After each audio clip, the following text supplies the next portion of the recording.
U.S.-Israeli relations have hit rock bottom over the path to peace in the Middle East, and fallout from the UN resolution condemning Israeli settlements in East Jerusalem and the Bank. It's unbelievable. Why are these allies sparring so publicly is a question let's discuss now with CNN political commentator and contributor to The Atlantic, Peter Beinart, and former CIA Director James Woolsey. He was a senior advisor to the Trump campaign. Good morning to both of you, gentlemen. Thank you very much for joining us. I want to begin with you, Ambassador Woolsey. What's your reaction to the Secretary's speech? Well, I think Netanyahu had the better of these exchanges. This is not really about one-state versus two-state solutions. This is about whether or not the Palestinians accept Israel's right to exist. And in the current circumstances, they don't.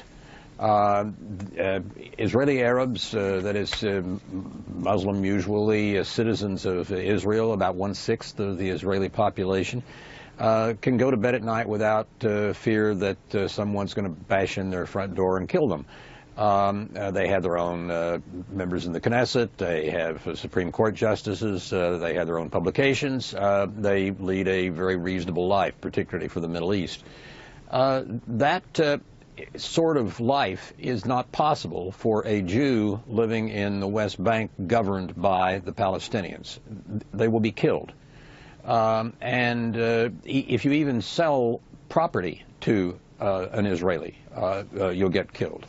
So there's nothing much that can be done in this world of one- and two-state solutions and compromises. The Secretary and so forth addressed right that, now. Ambassador, in his speech, condemning any sort of violence against Israel or anyone. They always do, but then you come down to boycotts and so on.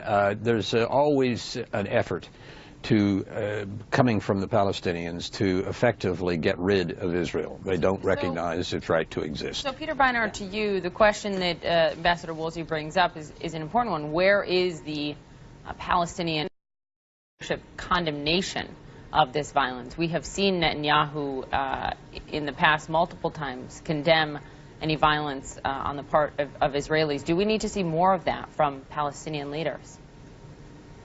Well, first of all, to say that the Palestinians don't accept Israel's right to exist, the PLO recognized Israel's right to exist in 1993. But not as a at the Jewish beginning state. of the Oslo Accords. The point is not as a Jewish no, state. No, in fact, the in fact, Israel at that point did not ask the Palestinians to recognize Israel as a Jewish state. Israel itself has never defined what it means to be a Jewish state.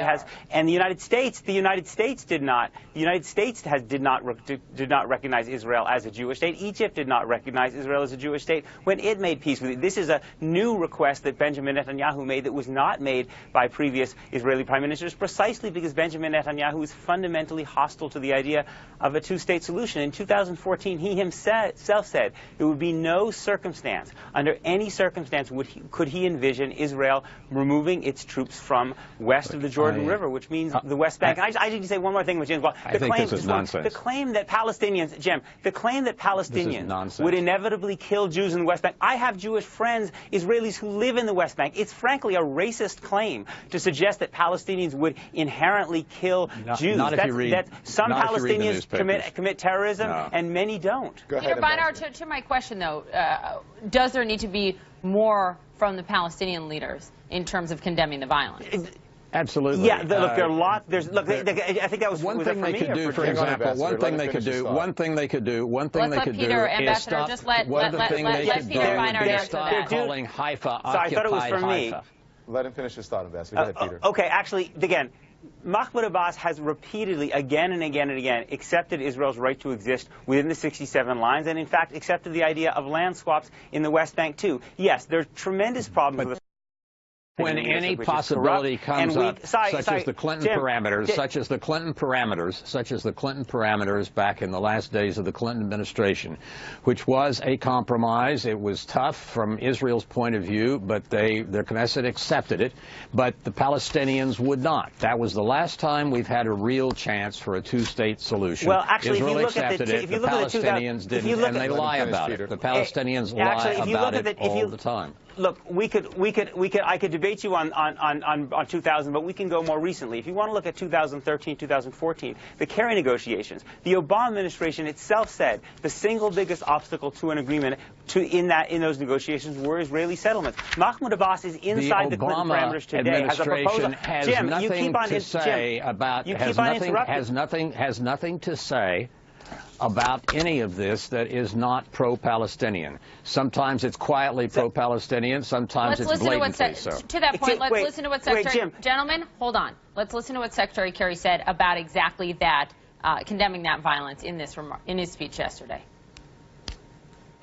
And the most recent wave of Palestinian violence has included hundreds of terrorist attacks in the past year, including stabbings, shootings, vehicular attacks, and bombings, many by individuals who have been radicalized by social media. Yet the murderers of innocents are still glorified on Fatah websites, including showing attackers next to Palestinian leaders following attacks. Ambassador Woolsey, yes, he did it just there. Yeah, he did right then, but that is not what shows up in Palestinian papers. That's not what shows up usually in statements from the PLO. It's certainly not what shows up in anything coming from out of Gaza. It's not showing up from the missiles coming out of Gaza against Israel.